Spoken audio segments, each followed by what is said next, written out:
ಹೇ ನಮಸ್ಕಾರ ಎಲ್ಲರಿಗೂ. ನಿನ್ನೆ ವ್ಲಾಗಲ್ಲಿ ತೋರಿಸಿದ್ದೆ ಮನೆ ಈ ತರ ಯಾಕಾಗಿದೆ ಅಂತ. ಆ ದಿವಸ ಹೇಳ್ತೀನಿ ಬನ್ನಿ. ವಿಷಯ ಏನಪ್ಪಾ ಅಂದ್ರೆ ಹಿಂದ್ಗಡೆ ಮನೆ ಫುಲ್ ಮಣ್ಣಿಂದಾಗಿತ್ತು. ಅದಕ್ಕೆ ನಾವು ಇವಾಗ ಸಿಮೆಂಟಿನ ಮನೆ ಮಾಡೋಣ ಅಂತ ಇದೀವಿ. ಅದಕ್ಕೆ ನಾವು ಬರೋದ್ರಷ್ಟಲ್ಲಿ ಈ ತರ ಎಲ್ಲ ಕೆರ್ಚಿಬಿಟ್ಟಿದ್ದಾರೆ ಮನೆ ಎಲ್ಲ. ಮೊದಲು ನಮ್ ಕಿಚನ್ ರೂಮ್ ಅಲ್ಲಿ ಇತ್ತು, ಇವಾಗ ನಾವು ಈ ಕಡೆ ಮಾಡಿದೀವಿ ಕಿಚನ್ ರೂಮ್. ಯಾಕಂದ್ರೆ ಅಲ್ಲಿ ಧೂಳೆಲ್ಲ ಇರುತ್ತಲ್ಲ ಅದಕ್ಕೆ. ಹಂಗೆ ನೀವು ನೋಡ್ಬೋದು ತಿಂಡಿನೂ ರೆಡಿ ಆಗಿದ್ದು. ಅದಕ್ಕೆ ತಿಂಡಿ ತಿನ್ಕೊಂಡು ಕೆಲಸ ನೋಡಕ್ ಹೋದೆ. ಹಂಗೆ ಇಲ್ಲಿ ಬಂದು ನೋಡಿದ್ರೆ ಗಾರೆ ಎಲ್ಲ ರೆಡಿ ಮಾಡ್ಕೊಂತಿದ್ರು. ಹಂಗೆ ನಮ್ಮಪ್ಪ ಹೊಸ ಸಿಂಕ್ ತಂದಿದ್ದೀನಿ, ಮೇಲ್ಗಡೆ ಇದೆ ನೋಡು ಅಂದ್ರು. ಅದಕ್ಕೆ ನಾನು ಹೋದೆ ಮೇಲ್ಗಡೆ ಬಂದು ನೋಡಿದ್ರೆ ಮೇಲ್ಗಡೆ ಇಲ್ವೇ ಇಲ್ಲ. ಅದಕ್ಕೆ ಕೆಳಗಡೆ ಇಳಿದು ಮತ್ತೆ ನೋಡಕ್ ಹೋದೆ. ಕೆಳಗಡೆ ಬಂದು ನೋಡಿದ್ರೆ ಸಿಂಕ್ ಇಲ್ಲೇ ಇತ್ತು.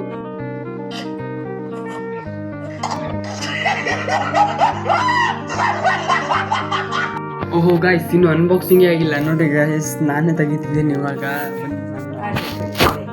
ಹಂಗೆ ಓಪನ್ ಮಾಡಿ ನೋಡಿದೆ. ಓಪನ್ ಮಾಡಿದಾಗ ಗೋಲ್ಡನ್ ಕಲರ್ ಬಂತು. ಆಮೇಲೆ ಗೊತ್ತಾಯ್ತು ಅದು ಸ್ಟಿಕ್ಕರ್ ಅಂತ, ತೆಗಿಬೇಕಿತ್ತು ಅದು. ಹಂಗೆ ಇಲ್ಲಿ ಬಂದೆ. ಇಲ್ಲಿ ನೋಡಿದ್ರೆ ಸಿಮೆಂಟ್ ಕಳಿಸ್ತಿದ್ರು, ಯಾಕಂದ್ರೆ ಇಲ್ಲೆಲ್ಲ ಫುಲ್ ನೈಸ್ ಮಾಡ್ಬೇಕಲ್ಲ ಸಿಮೆಂಟ್ ಅಲ್ಲಿ, ಅದಕ್ಕೆ.